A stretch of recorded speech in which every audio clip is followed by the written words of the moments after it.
another scenario that we get into quite often here when we're working from this armbar position. I go for this, he starts to pull his arm out, I straighten my leg out, and as I trap triangle, my partner is quick to pull his elbow back and then wrap around my thigh because he sees what's coming, okay? So from this position here, we've got a couple of options that I like to do to finish the fight right here, okay? But we're gonna just change our angle just a tad, just like that, okay? Now, from here, if you are long-legged, you can do a bunch of reverse triangle things, okay? This is not necessarily the techniques that I like to do because my legs are pretty short and I need all the space that I can get. So instead, what I'm gonna do is I'm gonna take my knees, okay, and I'm going to rotate them to my left, okay?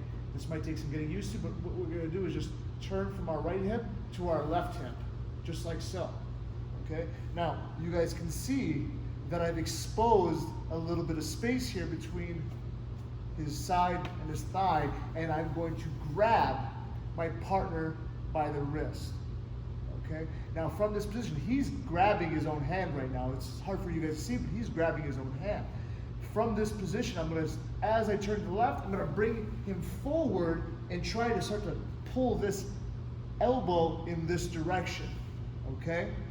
Now from here, I'm gonna take my left hand, turn my shoulders to the right, and I'm gonna snake this inside and connect to a Kimura grip, okay? Now my partner either will continue to keep his grip here or he's gonna use his left hand on his inner thigh, kind of climbing his inner thigh up, trying to keep that grip there. Yes, just like so, okay?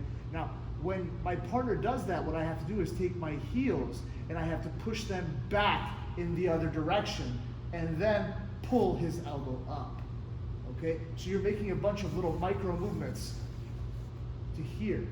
Once I've exposed this, okay, all I'm gonna do is take my chin, put it on top of my partner's elbow here, bend his elbow further so his thumb is on my wrist, and I'm gonna turn my knees back to my right hip as I work for my finish, okay? It's almost imperceptible, my movement in this direction, but what I'm doing is turning my hips back but also pushing this thumb up my thigh. So I'm making two movements that go in the opposite direction of each other, okay? But through each other. So it's not gonna look like I'm making very many movements at all for the finish. What I don't want you guys to do is extend his arm away to try to finish here. Keep it tight to your chest, use your chin, and then make micro movements here for the finish.